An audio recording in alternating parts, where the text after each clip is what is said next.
Hey everybody, it's Jenny from Growth Mode Marketing. You're listening to Demand Gen Fix, the podcast where our team of growth moders and our guests discuss the ins and outs of demand generation and why we believe it's the key to long-term sustainable growth, especially in the HR tech industry. Hey everybody, it's Jenny from Growth Mode Marketing, and I'm here with Erica and Deanna, and today for the Demand Gen Fix, we're going to be talking about why narrowing down your audience focus will actually expand your reach. And that may sound counterproductive, but we're going to talk through why it's a good idea, why going after your whole addressable market isn't always the right approach if you're trying to grow. So narrowing down your focus can allow you to build a better momentum. So I think we could start by talking about what does the term total addressable market actually mean? Do you want to take that one, Deanna? Yeah, so when we think about total addressable market, a lot of companies are building up their marketing databases based on that total addressable market. And what that is in a nutshell is if you step back and you think about who can we sell our product to, it's everybody within the territory that you sell, whether it's nationally, regionally, globally. Who are the companies that could conceivably buy your product or your service? And that is going to be your total addressable market. Now, it doesn't mean you're going to sell to all of them. That'd be amazing. But, that's where you start to think, what is the market share that we can take from this? So let's say, we've worked with companies who their total addressable market share that they believe is 200 companies. And then there's a lot of companies where it could be thousands of companies that they believe are within their market that they could conceivably go and sell to. Or really, if depending upon your product, you could say every company is my total addressable market, right? And that's just way too much. Yeah. I think it depends on the market. Some markets are much more crowded than others. But let's take, in the HR technology industry, let's look at human capital management platforms. There are a lot of options out there for human capital management technology. And if you think about it, like let's say you're targeting organizations that are between 500 and 5,000 employees. I'm just picking a random number here, but you would look at every company that has employees, potentially across the globe that could buy your human capital management technology. So that's the way to think about your total addressable market is who can we sell to? So how should a company leverage this information, their total addressable market? It feels like really you should just try for everybody and see what you get. But we're saying to not do that, right? I think, again, it depends on the market that you're in. If your total addressable market is 200 companies, you probably want to go after your total addressable market. If your total addressable market is 50,000 companies, then I think there's an opportunity to really narrow your audience focus so that you can expand your reach. If you're in a market where there's a million solutions out there to start to combat some of these issues that you're having, or, a solution for the problems that you are experiencing, a new technology, things like that, vendors really start to sound the same. So there's a lot of vendors out there that offer a similar solution to your issues, and everyone starts to sound the same. It's really easy to start getting lost in the crowd. And if your message doesn't stand out and resonate directly with your audience, a lot of times what you're going to do is start to lose their interest because they just searched for a certain type of technology or a certain, let's say it's an HR tech or human capital management platform, that now they just saw thousands of solutions for that same problem and they have trouble following and figuring out what's actually going to fit their needs specifically. So ultimately, your prospects then are just becoming overwhelmed with all of these options they have, and they really have no direction on which way to go. And if you're trying to sell to that many people, I can only imagine that your message that you're trying to convey, you have to make sure that it hits so many people that really it's really diluted at that point, right? Yeah, and I think, someone could say, well, there's not thousands of human capital management systems, but there's probably, at least a couple hundred, if not more, out there. But think about even if there were 50 solutions out there, and I have to sort through all of the content for all of those things to solve the same problem, it's really hard to start to delineate like this one's better, this one is inferior. A lot of them have the same features. As much as companies want to say our solution is different, our solution is better, I can tell you, I've personally, as a business owner, evaluated different solutions out there, and some of them had better marketing than others. Some of them had prettier interfaces than others. But overall, the functionality was fairly similar across the board. There might be one or two things different. So yeah, it can be overwhelming. Like, who do I pick? Is it going to be the company that is doing the most marketing that I see the most? Is it the company that actually seems to understand my problems and resonates? Or is it a shot in the dark and I'm price shopping, which no vendor likes to hear that someone is price shopping unless you are the cheapest solution, because we're all trying to sell on value, right? And some of those premium products out there that are the Cadillac version, may have differentiation from the cheaper solution. But if I'm just looking for a down and dirty product, I'm going to price shop.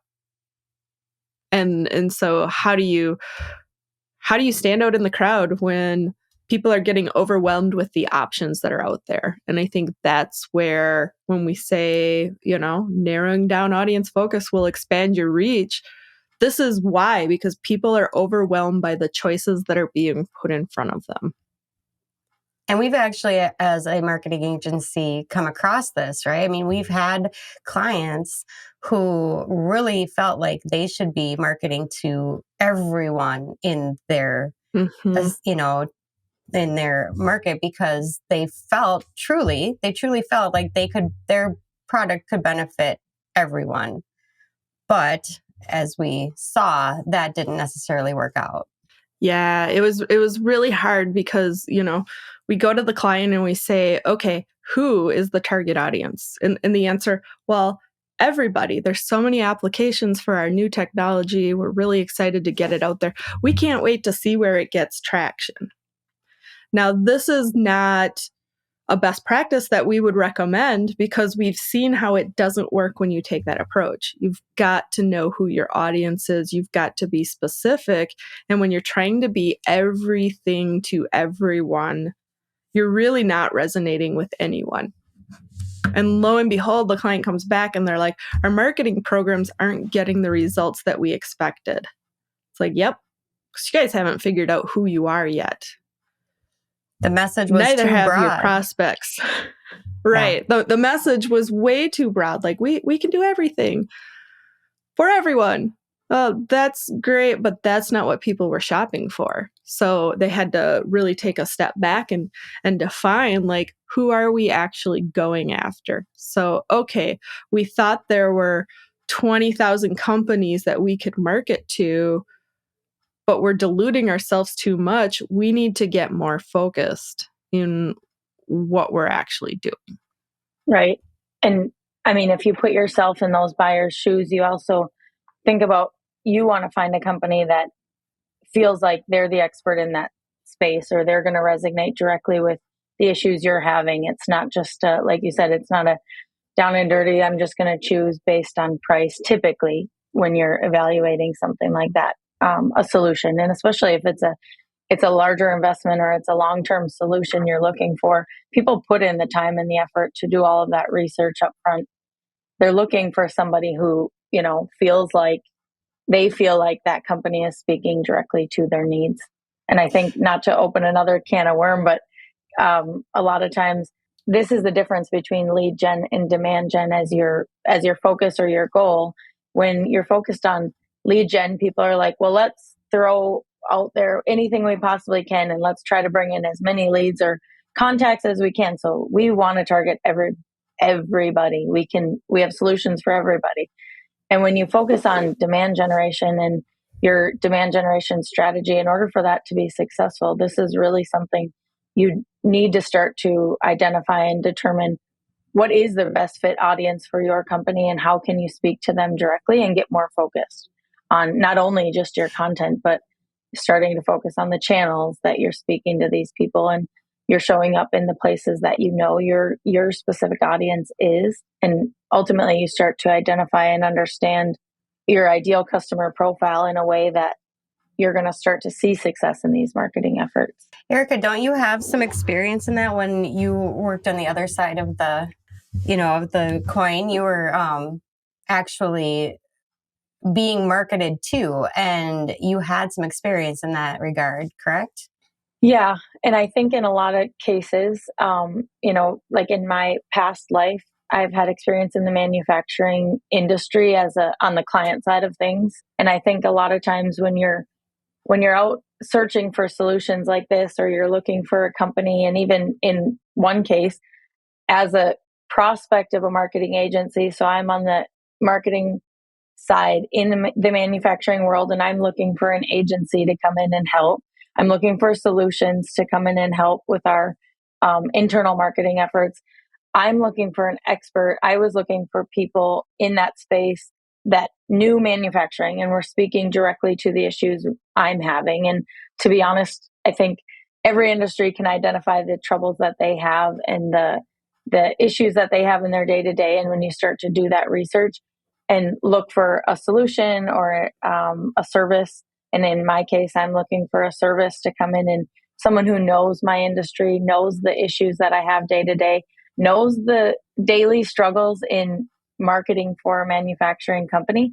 That's something that I was looking for, and that we found in some of these agencies, is someone who ultimately is an expert in that space and spoke directly to me, and they clearly identified the pain points I was having and were able to come in and speak my language. And that's the vendors we would end up choosing typically.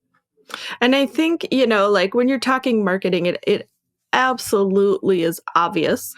You need to pick a agency that's going to be able to understand your industry and talk to your prospects and clients and really like dig in deep and know you. But I think the point of that story is it's also applicable when you think about the HR technology that you're going out and selling. So going back to that human capital management example, okay, imagine you have 50,000 companies that you could conceivably sell to. There are a lot of human capital management platforms out there for people to choose from. If I'm getting marketed to by all of these different companies, or at least, a portion of them, and I'm a buyer, it's going to be overwhelming and I'm not sure which one to choose. And that's where I start price shopping. Now, if in the sea of marketing I'm getting, let's say there's 25 different companies that are targeting me because they know I'm in market for an HCM, or they're making an assumption and they're reaching out to me, I'm right in their sweet spot, from an employee size. And one of them, as a manufacturing company, and I don't know who to pick, that one vendor comes and they're speaking my language. They're an HCM solution specifically for the manufacturing industry. They understand how we hire. They understand the employment challenges that we have, how we pay our employees, all the nuances that come with manufacturing and having an employee base. Which one do you think that individual is going to end up picking? It's most likely going to be the one that resonated with them, that they can say, this one, they get the challenges that I am having. And so when we say, like, you might get better traction if you narrow down your audience, that's exactly what we mean. Is when you're in a very crowded market like the HR technology space, it is really easy for buyers to get overwhelmed by the options that are out there, which means you've got to be able to really target and hone in and stop being everything to everyone. And I don't think that means we have to pick a niche and we can only sell to that niche and we will never sell to anyone else again. You can still sell to other people, but from a marketing standpoint, like plant a flag and then get really good at messaging to them. And how do you decide who are these people that you need to market to? Like, your target audience, your big audience. So, but how do you narrow that down and decide who are the companies that you should be revolving your messaging around? You really need to start to narrow down your audience, which means you really need to define your ideal customer profile. And I think it's important just to make a note here that ideal customer profile is different than your buyer persona. I think a lot of times our clients, and just in general, I think that sometimes those two concepts get intermixed and maybe aren't so clear. Just reiterate the ideal customer profile is really focused on the types of companies or the types of accounts that are ideal for your solution or your product, or they would be ideal customers for your business. Whereas a buyer persona is more focused on the individual buyer within that company. So the actual profile or the person at that company that is going to be the decision maker or the influencer to purchase your product or service. So the goal is really to start to identify types of companies, key characteristics, and start to make an idea of what is the best fit company for your product. What is the best group of customers or that profile of customers that's going to best fit your products. So you want to start to look at things that would mean looking at things like firmographics, technographics, also looking at buying triggers. So you're looking at, again, really focusing on more so the company, focusing on things like the size of company, maybe the annual revenue, the industry that they're in, which obviously plays a big role in being able to speak directly to this audience, is understanding what industry you want to resonate most with. I feel like companies are going to be really nervous when they hear this message, right? They're going to think, but what about all those other people that I could be reaching? What about, the missed revenue opportunities? Like, I think there's going to be a little bit of pushback, but how do we convince a client that this is the way to go? I think it's common to have concerns that narrowing down your audience focus is going to mean less opportunity to uncover leads because you're not putting as many fishing lines in the water, which means you're pulling less people in and you're missing revenue opportunities. And I think that is a misnomer because, again, if you're going into this really crowded market and you're trying to be everything to everyone, your message is not resonating and as impactful as it could be.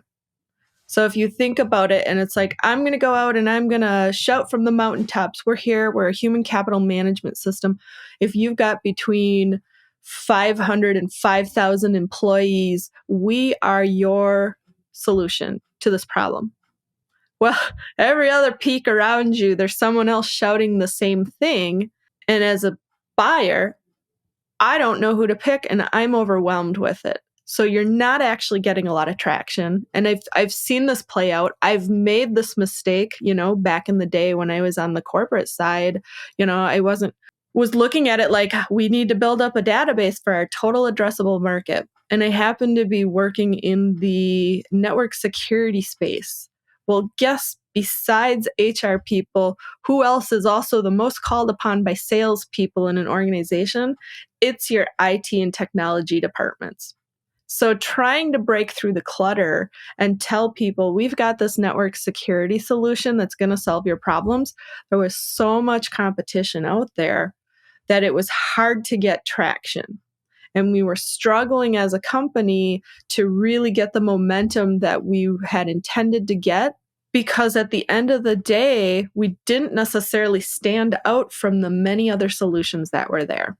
And years later, and having worked with many clients at growth mode and seeing how buying has changed, how many more solutions have come out there, how challenging it is to do really good marketing that actually gets momentum, we're finding like narrowing down that audience and being more specific and intentional and focused in our messaging and forgetting about everybody else in the total addressable market actually gets the traction and gets more attention because it speaks more to an individual company than to everybody.